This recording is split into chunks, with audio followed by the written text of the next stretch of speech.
Olá, seja muito bem-vindo em mais uma aula. Hoje eu queria conversar com você então sobre 5 formas que a gente pode utilizar o nosso sniffer na rede. Então, eu elaborei aqui um roteiro sobre os pontos que a gente vai falar e basicamente é o seguinte: a gente vai falar um pouquinho então sobre uma breve introdução às 5 formas, né, sendo elas a forma direta, o envenenamento de cache, o uso de TAP, hubbing out e espelhamento de portas e depois um fechamento.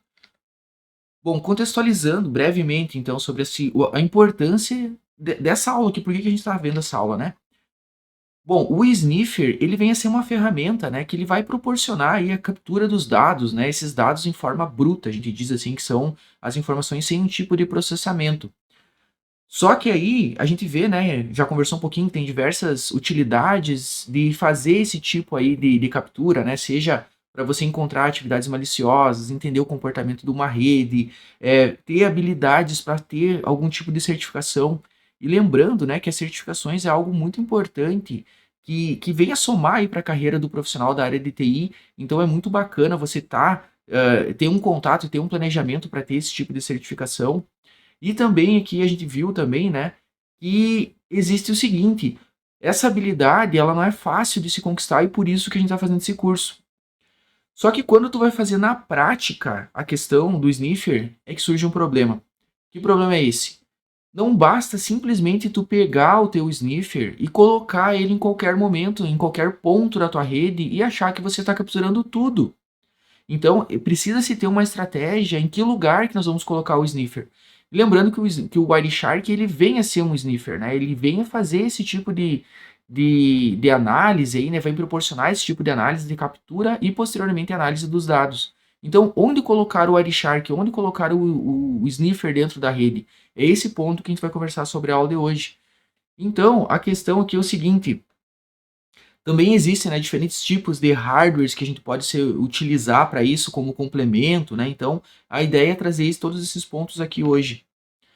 Então, começando pela quinta forma, né? Qual que seria a forma mais básica de se fazer isso? Olha, seria a instalação direta. O que seria a instalação direta?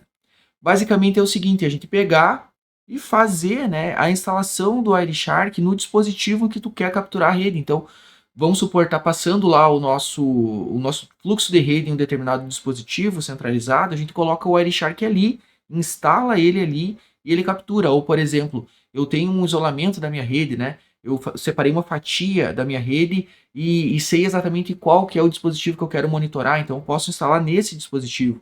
Ou, por exemplo, você ter ali algum tipo de problema que está acontecendo no computador e tu quer verificar o que está acontecendo em nível de tráfego de rede, você pode instalar o Wireshark nele e a partir dali fazer as análises. É claro que como tudo na vida vai ter prós e contras, né? O pró é que ele pode ser usado para definir valores de referência para o desempenho da rede, né? O que seria isso? A gente pode ter uma base de um funcionamento, como que funciona a rede a partir desse tipo de análise.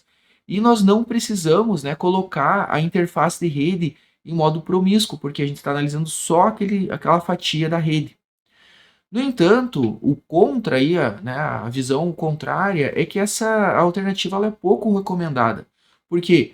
Porque se tiver um problema nesse ponto que a gente está fazendo a análise, se compromete toda a estratégia utilizada para capturar o ponto de rede. Então, torna-se necessário que a gente venha pensar em outras formas de análise do fluxo da rede.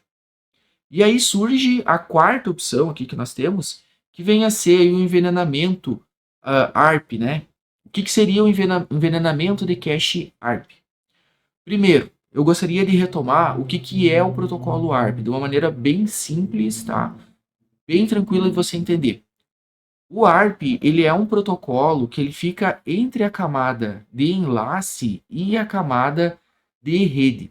Basicamente o que ele faz é o seguinte, ele vai fazer uma tradução, né? Ele vai fazer uma associação ali, dá para dizer, um mapeamento entre o endereço MAC e o endereço IP, sendo que o endereço MAC está lá na camada de enlace, né? E o endereço IP está na camada de rede. Então, o MAC, o endereço ARP aqui, o protocolo ARP, ele veio ajudar exatamente nisso, em fazer esse mapeamento entre endereço MAC, né, que é no nível muito mais baixo, ali na camada de enlace, nível 2, para o endereço IP, que vai ser lá em camada de rede, o nível 3. Então, o envenenamento aqui que a gente vê, ele vai fazer com que o sniffer ele venha interceptar o tráfego do computador alvo, falsificando os endereços MAC. Aqui tem uma ilustração, né, que ajuda a dar uma ideia de como é que funciona. Então, a gente tem aqui o tráfego normal, nessa figura aqui que vem a estar a mais à minha esquerda aqui, né, que nós temos o computador alvo, nós temos o switch e o roteador. Então, eu boto o meu sniffer nesse switch centralizado ali, né, para ele conseguir, ele pode simplesmente acompanhar ali isso num tráfego normal, numa situação normal de rede. Quando eu uso o cache ARP envenenado, eu forço o meu computador-alvo a encaminhar os pacotes através do meu sniffer. Então eu consigo ter acesso a todas as informações que seriam repassadas pelo switch. E aí eu intercepto essa informação, né? E depois eu passo para o roteador. Quais seriam os prós e contras em relação a essa técnica aqui do envenenamento de cache ARP? Pro, ele pode ser eficaz para capturar rapidamente o tráfego, ele vai ter ali, ele pode fazer, né? Tem ferramentas que automatizam, a gente não precisa fazer isso de maneira braçal, né? Tem ferramentas como o Caim e o Abel, que ele permite fazer isso de maneira automatizada para nós.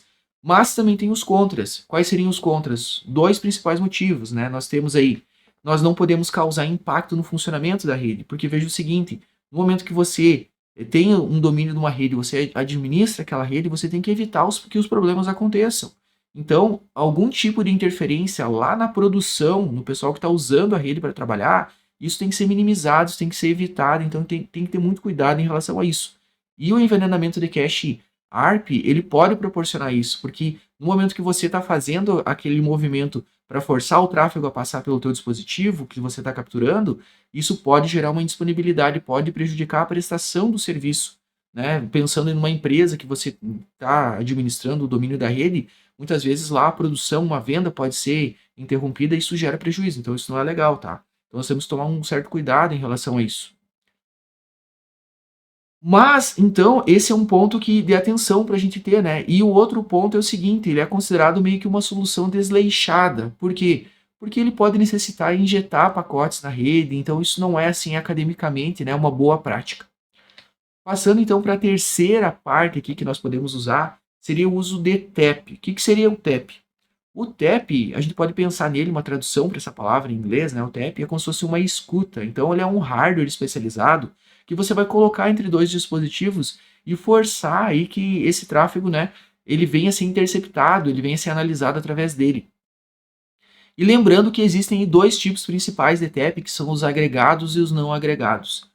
Bom, o que vem a ser o não agregado? Ele vai ter 4 portas, né, e ele precisa de interfaces separadas para monitorar o tráfego da rede. Ele é um pouco mais complexo de usar, né, mas vai ter mais flexibilidade. E o agregado, em contrapartida, ele tem apenas 3 portas, né? E ele vai fazer o monitoramento aqui bidirecional com uma única interface. Então, ele vai ser uma solução mais simples a gente utilizar. E aqui nós temos, né, um exemplo de como que funciona esse tipo aqui de TAP não agregado, onde a gente tem esse dispositivo, né, que a gente vai colocar no meio ali entre o nosso computador alvo e o switch, e ele vai fazer toda essa captura para nós. Em contrapartida, no não agregado, né, a gente vai ter uma forma mais simplificada ainda de se fazer, como a gente viu. E passamos agora, então, né, para a questão aqui dos prós e contras. Quais são os prós? Pró é o seguinte, olha, ele é uma forma confiável de se fazer, né, a captura do tráfego da rede, e ele é confiável para escalar, porque ele tem uma alta vazão, porque é um dispositivo projetado para esse tipo de operação. E ele também vem a proporcionar um monitoramento contínuo e ideal para fazer, então, com que você pode fazer essa instalação num horário alternativo, por exemplo, e não prejudicar o funcionamento da rede, como a gente viu ali, como no caso do envenenamento de cache ARP, ele não vai inserir nenhum novo tipo de pacote na rede, então ele é uma solução mais interessante de se fazer em relação ao TAP. No entanto, o contra aqui, que eu gostaria de chamar a atenção, é o custo, né, pessoal? Por quê?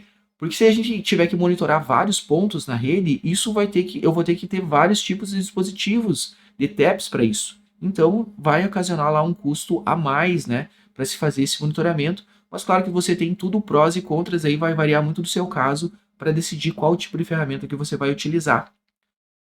E passando então agora aqui para a segunda forma, que vem a ser o Hubbing Out, né?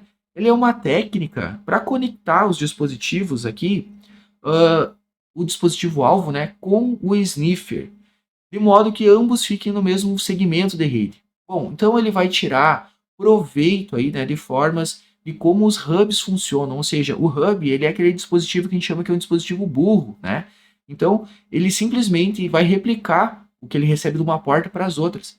Então, basicamente aqui o que a gente está dizendo é que com o Hubbing Out você vai ter esse hub, esse dispositivo de rede, e você vai pegar esse dispositivo e vai conectar numa das portas do dispositivo-alvo que você quer capturar o tráfego. E aí depois, como ele vai enviar através dessa porta, né, a mesma informação vai estar nas outras. Então você vai conectar ali o teu dispositivo que vai fazer a análise do tráfego da rede e você vai ter de bandeja todas essas informações. Então por isso que ele é interessante, por isso que ele é bacana de se utilizar. Então aqui, né, o Hub Out ele também vai ter seus prós e contras. O que que é o pró?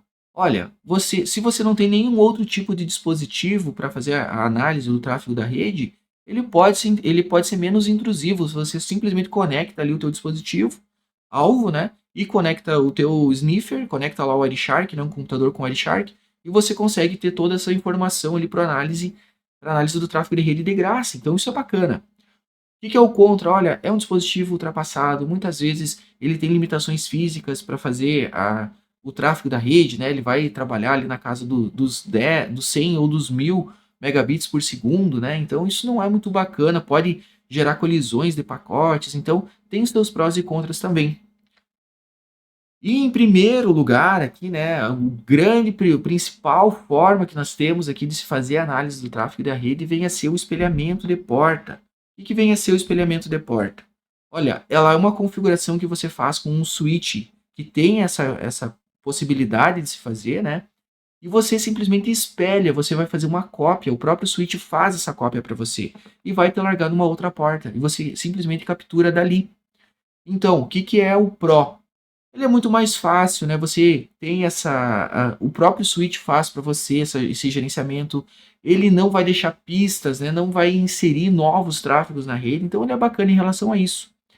O contra é que ele vai ter que ter você tem que ter um switch mais especializado. Então você tem que ter esse hardware, né? Então você vai ter que ter esse investimento para fazer a análise. Mas em redes corporativas grandes, normalmente se tem dispositivos gerenciáveis com essa funcionalidade. Então aqui fica a dica, se você vai precisar fazer uma análise do tráfego da rede numa empresa, dá uma olhada antes para ver se a própria empresa já não tem esse dispositivo de switch, né, de rede gerenciável, e de repente você simplesmente configura o espelhamento de porta para fazer análise de rede. Além disso, né, o desempenho pode ser um contra, porque esse switch vai ter um processamento a mais e também pode gerar algum tipo de inconsistência na rede quando você tem uma alta intensidade de tráfego, que a gente diz, um alto volume de dados. Bom, uma dica bônus que eu queria passar aqui para você é o seguinte: nós temos um diagrama, né, um tipo de diagrama aqui que eu queria te mostrar, que você pode seguir para qual forma que você quer fazer, né, qual decisão, como você vai tomar essa decisão de escolher qual tipo de análise de rede você quer fazer. Em essência, esse diagrama ele vai estruturar uma série de perguntas que você vai respondendo, né, e você terá uma referência geral de qual forma você quer utilizar. Então, esse aqui que é o diagrama, tá? A gente vê o seguinte, que ele está fundamentado numa pergunta básica que diz, né? O ambiente é doméstico ou corporativo, né? Se for doméstico, ele vai lá para o lado esquerdo aqui, né? Ele pergunta, ó, o seu switch oferece suporte para espelhamento de porta? Se sim, então faça o espelhamento de porta. Se não, ele te pergunta, você tem um TAP? Se você tem, use o TAP. Se não tem, você se sente à vontade. Deixa eu puxar para cá minha câmera. Você se sente à vontade, né, em fazer essa questão do envenenamento de cache ARP? Se sim, faça o envenenamento. Se não, use o Hub Out, né, que a gente viu ele que é usando o Hub. Analisando agora a outra dimensão, né, do ambiente corporativo, a pergunta é a seguinte: o monitoramento ali, né, ele é contínuo, ele tem um throughput, uma vazão elevada? Se sim, use o TAP. Se não, ele pergunta, o teu switch, ele tem espelhamento de porta? Se sim, use o espelhamento de porta. Então veja que é o seguinte, ele não dá preferência para o espelhamento de porta em ambientes corporativos, porque a gente viu, né, que a questão da vazão, se você tem uma rede com muitos pacotes, ele pode prejudicar o desempenho da rede, no caso do TAP. Então é melhor que você use então essa questão do TAP, né, que é um hardware dedicado com talvez aí e também se ele é fragmentado, né? Então tem muitas questões ali, né? Mas esse hardware dedicado do TAP pode ser mais interessante aqui no caso dos ambientes corporativos. E aí depois ele pergunta: o host pode ser colocado temporariamente offline? Se não, usa o envenenamento cache. E se sim, ele pergunta: você tem um TAP? Se não, usa o hub, se não, usa o TAP. Então, de uma maneira geral, tá? Esse aqui era a parte que eu gostaria de compartilhar com vocês nessa aula, que a gente viu aí como fazer o sniffing, né? Que não é uma questão tão simples, apesar de ter o Wireshark como uma ferramenta super poderosa, não é tão simples assim simplesmente chegar e começar a fazer a captura do tráfego. Você tem que pensar onde colocar ele. E aí nós vemos 5 formas aqui de fazer, que seria a instalação direta no dispositivo, usando o envenenamento ARP, usando o TAP, o Rubbing Out e também o espelhamento de portas. E como dica bônus aí, a gente viu esse diagrama que pode te ajudar a fazer a escolha, a tomada de decisão de qual que é a melhor situação para o teu caso. Então eu espero que você tenha gostado dessa aula e nos vemos na próxima então. Até mais!